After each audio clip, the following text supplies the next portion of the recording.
This week, we're talking Star Wars video games coming to Celebration. Plus, I sit down with the voice of Anakin from the Clone Wars, Matt Lanter. But there's so much more than that. Oh, tons more than that. Like 5 to 6 minutes more than that.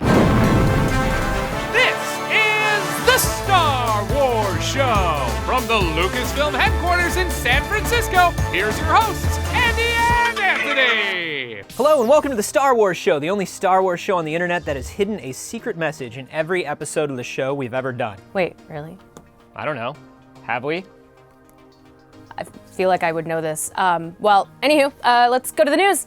You'll have to go back and watch every single episode multiple times to see. The Mandalorian, the new Disney Plus series executive produced by Jon Favreau and Dave Filoni, has officially wrapped principal photography. Starring Nick Nolte, Werner Herzog, Gina Carano, and with Pedro Pascal as the titular character, The Mandalorian follows the travails of a lone gunfighter in the outer reaches of the galaxy, far from the authority of the New Republic. The series will be exclusive to Disney Plus, which is set to launch in the US in late 2019. Star Wars Celebration has recently announced a 20th anniversary panel for Star Wars The Phantom Menace. The panel, which is scheduled for Monday, April 15th, will take a look back at the film that kicked off the prequel trilogy and introduced us to memorable characters like Darth Maul, Padme Amidala, Anakin Skywalker, Jar Jar Binks, and of course, Kitster! Yeah! But it's not just panels about pod racing and midichlorian counts, no!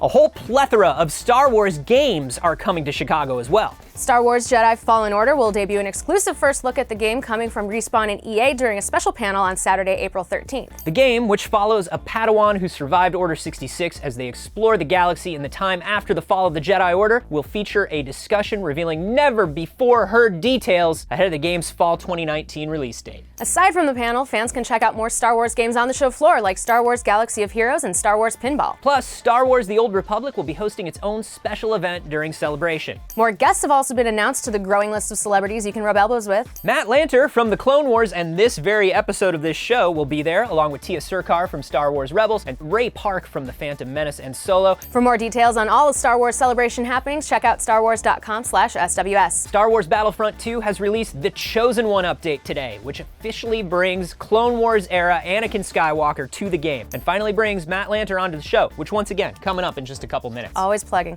The new update also brings fixes to Legion appearances, emote fixes, and more. Check out battlefront2.com for the full rundown and blog. And for more breaking Star Wars news from around the galaxy, check out starwars.com/SWS.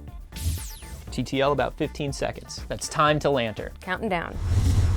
Thrilled to be joined by Matt Lanter. Welcome, sir. Thank you very much. Welcome back to the Clone Wars, I right? know. Yeah, it's wild to be sitting here talking about Clone Wars. Yeah, it was all quiet for a few years, and Yes. now, all of a sudden, it's not just the series, it's Battlefront 2 as well. Yeah, it's loud now. Yeah. It's loud now. We've got Clone Wars going on. We've got Battlefront happening. How does it feel to be coming back to the character? It's great. I never felt like I really left because there was some kind of intermittent toys and little games here and there that I would still do Anakin for. Even on Rebels, I went in once or twice for Anakin there. Yeah. And so I never quite put it down, but now we're kind of like full on now. We literally know everything that happens to this character. We know the future of this character. Does that make it harder or easier for you to come in and sort of play this character fresh? I think that it can be both. At some points in the Clone Wars, we were very specific about it, Dave and the writers and everybody, to show moments of Vader Anakin. So we were very specific in doing that, and having that arc, already knowing that arc, that helped. Well, I feel like it was such an opportunity for the entire team and for you to give so much growth and space to this character that had to kind of like grow and change so quickly in these movies. And it was kind of nice to see a slower kind of growth of Anakin throughout the Clone Wars. Yeah, you know what? Hayden Christensen had a very, very difficult job in taking Anakin from who we saw him as, in Attack of the Clones, into the most hated, loved villain of all time. I mean, it's a really hard job, and he didn't have much time to do it. I'm very fortunate that I did get the time to kind of stretch that out. And really, that was my job, is to add that connective tissue between Attack of the Clones and Revenge of the Sith. So for Battlefront 2, obviously, there is a more photorealistic style to the game. The character is going to be based a bit more on Hayden's actual likeness from Episode 3. Does that change the way you approach the character to know that it's more of a Hayden-based Anakin than a Clone Wars-looking Anakin? I want to give Anakin the same feel that we've given him in the Clone Wars of the last 10 years. It works. People really love it, and I feel like it kind of gives gives Anakin a little more time to expand on who he is. So I don't want to try to copy a Hayden performance or anything. That's definitely not the goal here. I'm not going to try to do anything different with that. I'm going to bring my Anakin to the table, and I think they'll mesh well. Excellent. Well, I'm very excited to see it. We are just asking everybody that we're interviewing from the Clone Wars to just give us one big Clone Wars spoiler. So just whatever you feel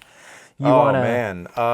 Well, Anakin, you know, eventually he turns into Darth Vader, which is, yeah. He's such a bad That's guy. why that's a huge spoiler. I'm going to need a minute to deal with this. Thank you, Matt, for sitting down with me. You're welcome. Watching the Star Wars show. We've got Chris with us, who is one of the product managers here, and this is the Sail Barge, and it was crowdsourced through Hasbro, through HasLab. It is. It was the first time Hasbro's done a fan-funded crowdsourcing initiative. It was over a year in the making, and they are getting ready to ship. And we have one of the very first ones here for us to take a look at. Fans were excited as we were to actually make this and make this a reality. Ultimately, I believe a little under 10,000 of these were made. And if you didn't participate, you're not going to have the opportunity to unbox this when it arrives on your doorstep. But you can live vicariously through this. You can watch this segment over and over again. And this thing, I mean, you can pull so much of this apart to see the detail inside. All the hatches open, there's trap doors, there's just tons of really, really fun playable details that went into this. We've gone to the archive, we've gone to blueprints, we've gone to anything that we could have and take and really put it into the overall design. I mean, even under the sails, you have tons and tons of detail. Make sure, you've got the PA system. It's very important. Yeah. So here's Jabba in here. Jabba does come with the barge. You get the best version of Jabba we've ever done. He's so gross. So you get the two figures. You get Yak Face, a very unique Yak Face. That card is only available with this fan-funded HasLab. A few thousand lucky people got in on this. This campaign is now over, but the skiff is coming. Yes, which is really cool. If you have this, you have to get the skiff and complete your Sarlacc pit experience. We also have a couple figures on here. Yeah, these were just announced, so you're going to be able to get some of Jabba's guards, so you can add to the skiff if you have that. Well, Chris, thank you so much for showing this off. This is amazing. Absolutely. Hasbro team's been working on this for over a year. We are excited. It's just awesome. So it turns out a lot of our viewers are way better at making Lego Star Wars stuff than we are. We are not surprised. Mr. Star Wars Man shared his custom Star Wars ride he calls the Armis. Jeremy made a Lego version of the classic Kenner MTV7 rig. And Brotherhood Workshop put in the recommended amount of Lego trees in their Endor diorama. The Brick Whiz showed off his custom Kessel Run Falcon. Vigilante0915 made a Star Wars food truck inspired by the Knights of the Old Republic comics. Dayman766 created a Geonosis skyline, and the Younglings podcast created a diorama of Han and Baby Ben spending an afternoon in the park. Bonus points for the Wookiee on a teeter-totter in the background. Han never took Ben to the park. That was part of the problem. That's why he's Kylo Ren now. Plus, Zach I got you! Plus, Zach checked in with a Venator, Nick showed off his Imperial base, Nick Dredman made an RC BB-8, and David Hall showed off his massive Battle of Crate, which took over 13 months and 100,000 bricks. It would have taken 13 months and 30 seconds to put a tree in. Just one tree. We asked for a tree. I know it's not canon, but when you buy 100,000 bricks, you get a lot of trees thrown in. Yeah, hopefully. Well, thanks to everyone that showed off their creations. We were floored by your creativity. And with that, we close out another episode of the Star Wars Show. Make sure you like the video, subscribe to the channel, follow us on Twitter, Facebook, and Instagram, and if you see a penny, pick it up. Do that 100 times and you've got yourself a whole $1. Can you argue with that math? No. I don't think so. Thanks for watching and may the Force be with you. Come, celebrate tax day. Do you like financial discussions? Do you like trade disputes? Do I? The Phantom Menace, April 15th, tax day, the day it was meant to be talked about.